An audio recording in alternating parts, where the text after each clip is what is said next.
Happy Sunday, everybody. I'm KHOU 11 meteorologist Pat Calvin here on KHOU 11 Plus. We have a bit of a deeper dive on two things. One, the forecast, but two, the tornadoes that we had across the area, that big severe weather outbreak on Saturday.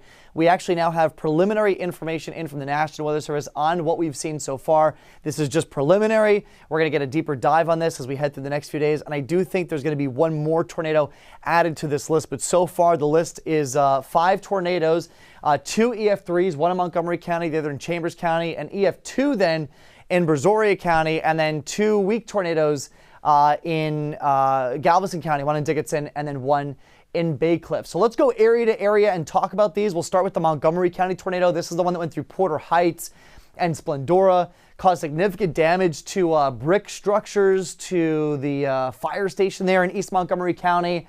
There were mobile homes destroyed. This was an EF3. We still have to get information on how long this was on the ground, but the wind speed range for an EF3 rating is 136 to 165. It's very rare to see tornadoes this strong here.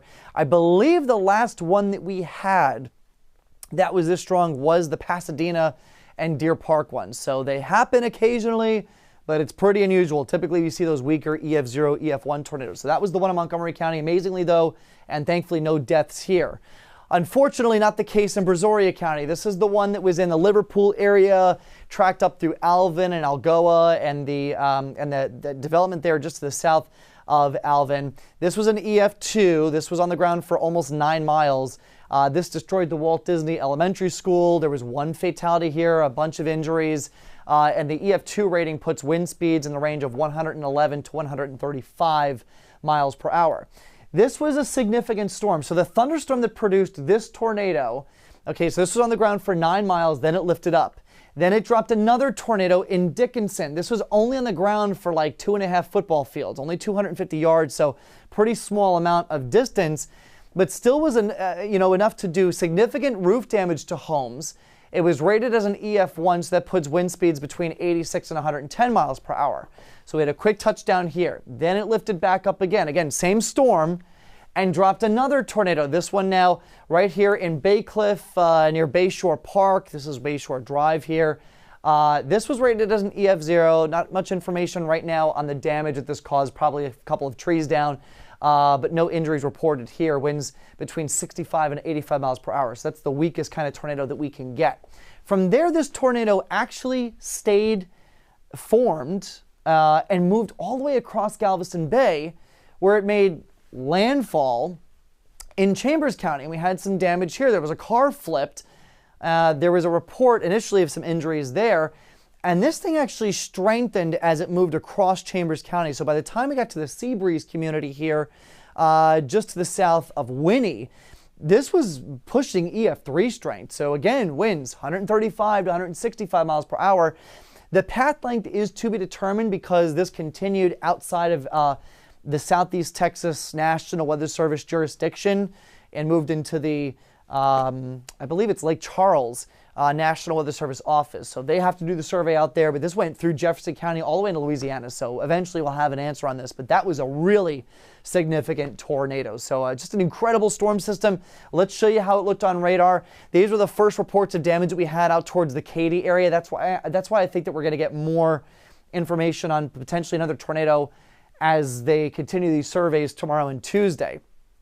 That storm then dropped that big tornado up in the Porter Heights area. That was the EF3.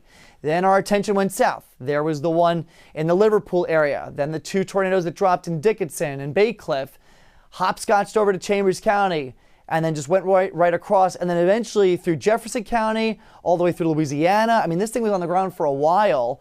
And then look at all of the severe weather reports here. This was unbelievable. Just a swath of damage through Louisiana, Mississippi, Alabama, Georgia, and the Carolinas. These were all the warnings associated with it. The red boxes are tornado warnings. The yellow ones are severe thunderstorm warnings. In total, this severe weather outbreak resulted in 180 severe thunderstorm warnings, 106 of which were tornado warnings. And this was all across 10 states, including Ohio. And look at all the storm reports. Incredible amounts of damage here. Stretching again from Texas all the way up into the Ohio Valley and as far north as Ohio and as far south as Florida. The good news is that the weather is a lot quieter now. So the folks that did see damage are going to see tons of sunshine, no rain, no storms, not even humidity as we go through the next few days. It will be on the warmer side Monday, but temperatures get real nice here Tuesday, Wednesday. Chilly at night, but very comfortable during the day with highs in the low to mid 60s. So for tonight, patchy fog possible again. It'll be cool with temperatures in the 50s. Getting to tomorrow, again, upper 70s, very warm, a lot of sunshine. Here comes change, though. Big cold front pushes south during the day Tuesday. I would say Tuesday morning and midday. So it's sunny again. No rain associated with it because there's no humidity left over, but it's much cooler getting into New Year's Eve. Temperatures drop big time as we get into the first few days of 2025, but it's a dry front, so no rain or storms anticipated. If you're celebrating New Year's Eve at midnight, temperatures around 50 degrees, so certainly chilly, and that's in the city. So if you're outside the city, will likely have already dropped into the 40s by midnight, and a little bit of a breeze at times will make it feel even colder. All right, let's check out the high temperature forecast here next 10 days. Notice 60s all week long, so around normal, just at or above normal for most days. And then we pop back to the 70s next Sunday before temperatures really drop, getting into the following week. So what does that look like in the longer range? As we get you towards the middle of January, so we're looking out 2 weeks, the Climate Prediction Center does anticipate a pretty big split in the nation. So milder weather out west, but a really high amount of confidence for colder temperatures in the eastern part of the country, and that does extend to us here in southeast Texas. Now, there are long-range computer models that are hinting at a potential Arctic outbreak for a good part of the country.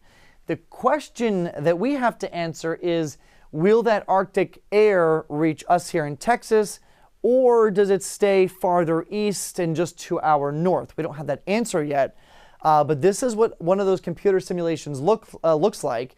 Again, we're good through the beginning of January, but once we get towards like the 7th, the 8th, the 9th, that's when that cold may stretch all the way into Texas. So we'll have to keep an eye on it.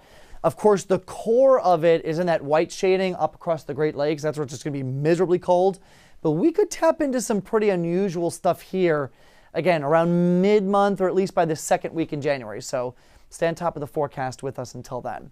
53 tonight's in patchy fog. We get you into tomorrow, 78, a lot of sunshine. Just a gorgeous day coming up to start the week. There's your 7-day forecast, 66 for New Year's Eve. 40s at night, getting into New Year's Day. We're at 60 for your high temperature. Maybe a stray shower chance Thursday, 62. Sun and clouds Friday, Saturday, and our next best chance for rain comes in by next Sunday with high temperatures in the mid-70s.